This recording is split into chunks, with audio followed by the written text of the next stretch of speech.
Hi, Sadler students. This is Miss Martin. Welcome back to our spring semester for 2021. Today, we are going to be learning about Sol Lewitt. Sol Lewitt is an artist that I enjoy because he made a lot of very elegant and kind of mathematical architectural feeling pieces, which are pretty cool. But the real reason we're learning about him is because he was one of the leading artists who came up with the idea of conceptual art, which is part of minimalism. And conceptual art was something really new and it challenges the way we think about art. In conceptual art, the artist is saying that the idea is the art, at least as much as making art is. So the artist would write down some really specific instructions of how to build a piece of art or how to craft it or how to paint it or how to draw it. Then he would sell these instructions to other people who would actually install and build the art. So that's a little bit about conceptual art. Now let's kind of go back to the beginning and learn about Sol Lewitt and how he led us into this movement. Solomon Lewitt, known as Sol Lewitt, was born in Hartford, Connecticut. He was born into a family of Jewish immigrants from Russia. His mother, from when he was very young, believed he was a natural artist, so she enrolled him in classes for the arts, and she was right because he really did go on to be an influential artist. He went on after high school and trained at Syracuse University and graduated with a degree in fine arts. And he received a special prize that let him travel all over Europe where he could be exposed to the paintings of the masters. After that, he was drafted and he served in the military. And when he came back to New York, he took some jobs to pay the bills. He was becoming an artist of his own, but he needed work before he became famous. And he worked at the office of an architect named E.M. Pei, a very famous architect. And he also was a clerk, I believe a night clerk, at the Modern Museum of Art. And that gave him a lot of artistic influences in his life that led to him working in the way he did. Here you can see some of the first works that Lewitt was able to exhibit. And they're very simple, very smooth, very mathematical. He called them structures. And I think they were greatly influenced by the fact that he was working with an architect at the time, someone who designs buildings. One of the things he exhibited was variations of an open incomplete cube. And he built different cubes with all the different combinations you could build of different corners and edges in it. So that is a really mathematical approach to art.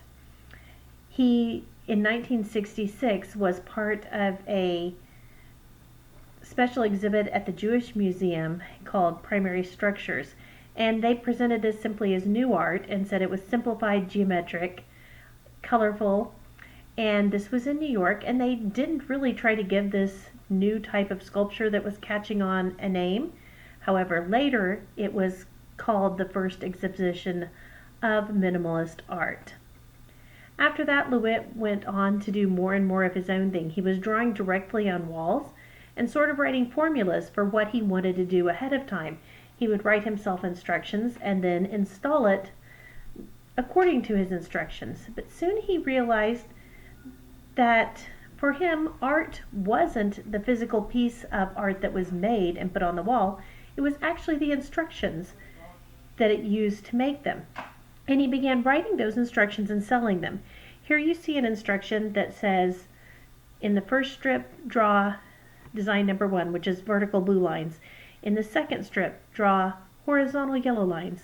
In everything marked 3, draw diagonal red lines. And then he used some strips where he said draw both 1 and 3. So you'd have vertical blue and diagonal red lines. So you can imagine what this might look like. And I'm going to overlay it on here. So this is a finished product of that. And then we're going to zoom in so you can see those textures. So he prescribed what this would look like ahead of time. Now it's going to look a little different depending on the type of ink and pen and hands that build it, but this could be built over and over in different places and would each time look approximately the same. And that was sort of the beginning of conceptual art, was selling this. He wrote a lot of instructions like draw vertical lines, not straight, not touching, covering the entire wall evenly. Or draw 10,000 straight and 10,000 not straight lines. Or the first drafter is to draw a not straight line vertical as long as possible, and then a second drafter draws a line next to the first one trying to copy it. A third drafter does the same, as do as many drafters as possible, and then back to the first drafter. So these people are just copying this line over and over until both ends of a wall are met. Many instructions that come out very similar each time, but not exactly the same. And this, he called these wall drawings. Most of them were done directly on walls, and he sold those certificates for these things, and a person would be allowed to install them, and if they got tired of them, they could paint over their wall and then sell the certificate to somebody else.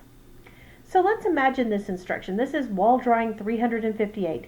The basic instruction says to create a grid and then to draw a quarter circle or 1/4 of a circle in any direction in each grid box. I hope you're trying to imagine how it will look in this little grid box. And I'm going to show you one way it might turn out. He doesn't tell which way the quarter circles have to be, but he has the artist fill them in. So here's one way it can be filled in. Now imagine how that might look on a wall. What if you had a black wall with white chalk? He might have specified that in some of the drawings because I know that's what's used in this one. So there you now see it in a wall in a finished format.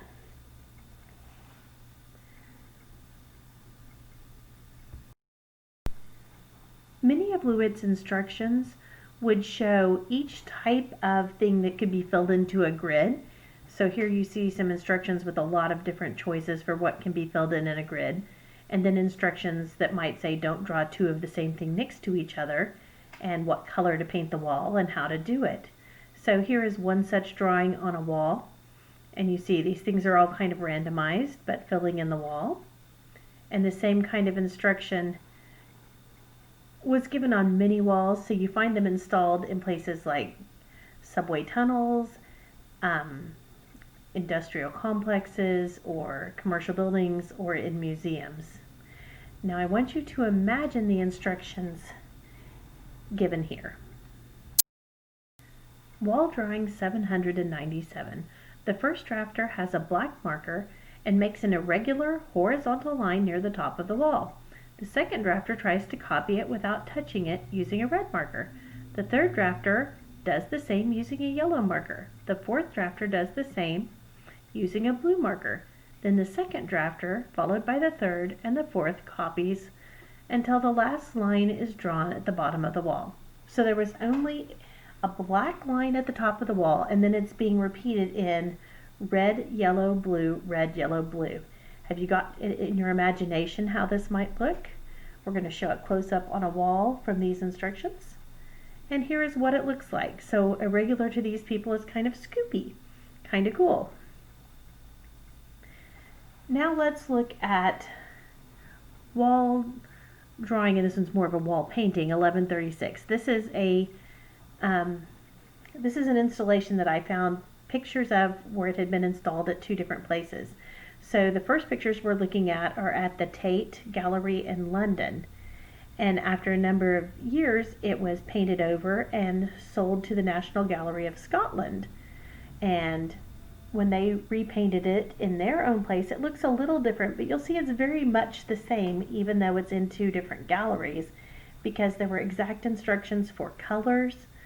The instructions said the lines should be of the same width, that there should be no white space left, that the undulating line should touch the top and bottom of the wall. So even in two different places, you can see it came out much the same.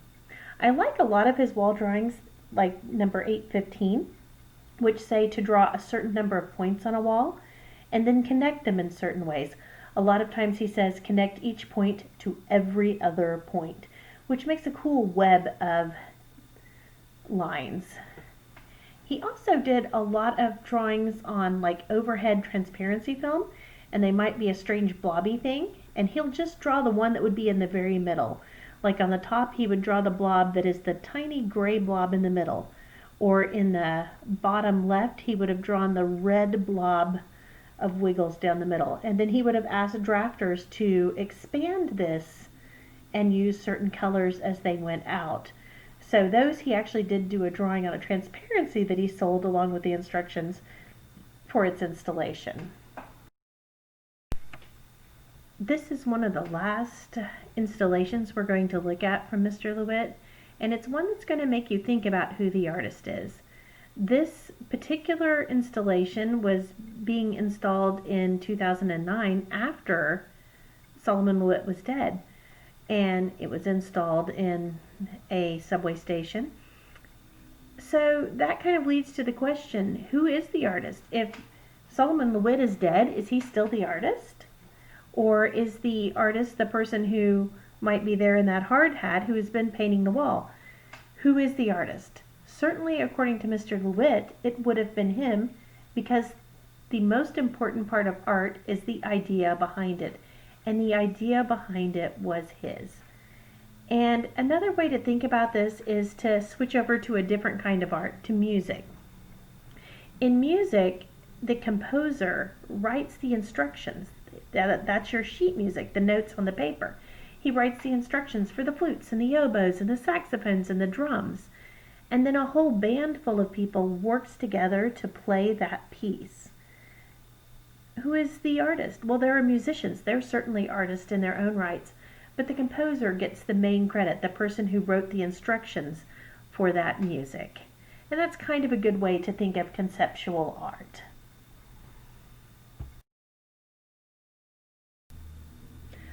I'd like to end our presentation today with a quote from Sol Lewitt.